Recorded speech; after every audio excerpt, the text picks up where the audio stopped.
بلاؤ تاکہ وہ اس کے کان میں اذان دے دے اور دوسرے کان میں اقامت پہنچا دے.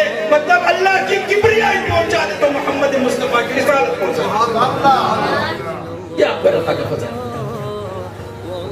آج ہندوؤں کو دیکھ لیں, عیسائیوں کو دیکھ لیں, یہودیوں کو دیکھ لیں, زرکشیوں کو دیکھ لیں, جتنے بھی مذاہب ان کو دیکھ لیں, ایسا پاکیزہ نظام کہیں پر نہیں ملے گا.